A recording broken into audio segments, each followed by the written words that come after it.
ओम श्री गणेशाय नमः। ओम नमः शिवाय। आज हम अपने श्रावण मास का छठा अध्याय करेंगे, सोमवार व्रत कथा। तो इसमें ये मत देखना कि आज सोमवार है तो आज ही हमें ये करना है। ये छठा दिन है तो छठा अध्याय हम पढ़ेंगे। सनत कुमार ने भगवान शंकर से कहा, हे महादेव, मैंने सब सुखों को देने वाले महात्म्य को सुना। अब मेरी इच्छा श्रावण महीने के सोमवार व्रत की कथा सुनने की हो रही है। कृपया मेरी जिज्ञासा शांत करें। भगवान शंकर ने ब्रह्म पुत्र सनत कुमार से कहा, हे सनत कुमार, रवि मेरी आंख है, उसका महात्म्य भी श्रेष्ठ है। क्या मैं पार्वती सहित सोम महात्म्य का वर्णन कर पाऊंगा? मुझसे सोम महात्म्य का जो वर्णन हो सकेगा उसे मैं तुम्हें बताने का प्रयत्न करूंगा। चंद्रमा का दूसरा नाम सोम है। सोम ब्राह्मणों के राजा हैं। यज्ञ साधन सोमलता का नाम है। अब तुम ध्यान पूर्वक इन नामों के कारण को सुनो।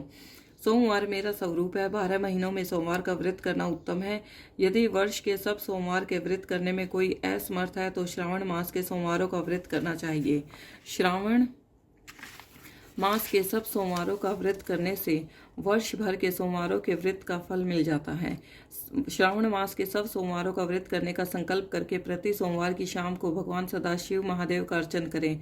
षोडशोपचार से पूजन करें और एकाग्र मन से कथा सुने। मैं तुम्हें सोमवार व्रत की विधि बताता हूँ, ध्यान लगाकर सुनो। श्रावण मास के पहले सोमवार के दिन भली भांति स्नान कर श्वेत वस्त्र धारण कर काम, क्रोध, अहंकार, द्वेष, चुगली आदि को त्याग देना चाहिए। मालती, मल्लिका आदि के सफेद पुष्पों तथा अन्य पुष्पों से तथा अभिष्ट उपचारों से मूल मंत्र ओम नमः शिवाय या त्र्यंबकम मंत्र से पूजा करनी चाहिए और हाथ जोड़कर भोलेनाथ का ध्यान करना चाहिए। उग्र उग्रनाथ भव शशि मौली का ध्यान करना चाहिए। देवेश का मनोहर उपचारों से अर्जन करें। इस व्रत के पुण्य फलों को तुम्हें बताता हूँ। सोमवार के दिन जो भक्त पार्वती सहित मेरी पूजा अर्चना करते हैं वे पुनरावृत्ति से रहित दुर्लभ लोक प्राप्त कर लेते हैं। इस महीने के नक्त व्रत के पुण्य को संक्षेप मात्र से कहता हूँ। देव तथा दानवों से 7 जन्म के अभेद्य पाप नक्त भोजन से नष्ट हो जाते हैं। उस उत्तम व्रत को उपवास रखकर करना चाहिए। इस व्रत के करने से पुत्र एवं धन दोनों की प्राप्ति होती है। वह व्यक्ति इस लोक के सभी भोगों को भोग कर उत्तम विमान द्वारा शिव लोक को जाता है और वहां सबका पूजनीय बन जाता है। इस संसार को असार जानकर तन मन धन और चलायमान जानकर वृत्तोद्यापन करना चाहिए। धन का लोभ और मन के मोह को त्याग कर अपनी शक्ति के अनुसार भगवान शिव पार्वती की वृषभ पर स्थित स्वर्ण की प्रतिमा बनानी चाहिए। सुंदर लिंगतो भद्र मंडल बनाकर उस पर घट स्थापित करें। 2 सफेद वस्त्र से ढकें। घड़े के ऊपर तांबे या कांसे का पात्र रखकर उसके ऊपर स्वर्ण निर्मित शिव पार्वती की प्रतिमा रखें। श्रुति, स्मृति तथा पौराणिक मंत्रों द्वारा शिवजी की पूजा करें। पुष्पों का मंडल बनाकर उसके ऊपर एक रमणीक चंदोवा बांधें। रात्रि जागरण करें। अपने ग्रह सूत्र विधान द्वारा बुद्धिमान को अग्नि की स्थापना करनी चाहिए।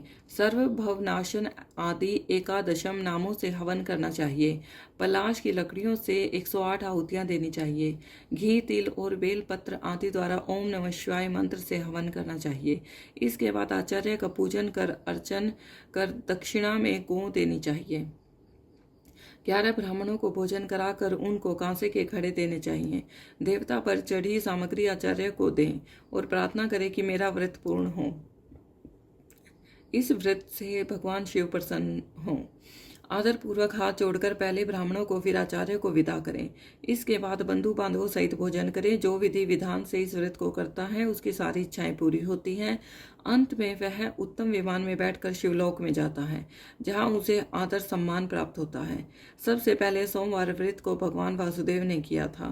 सोमवार व्रत के महात्म्य को जो प्राणी सुनेगा वह भी इस व्रत के फल का भागी होगा। ओम नमः शिवाय, ओम नमः शिवाय, ओम नमः शिवाय।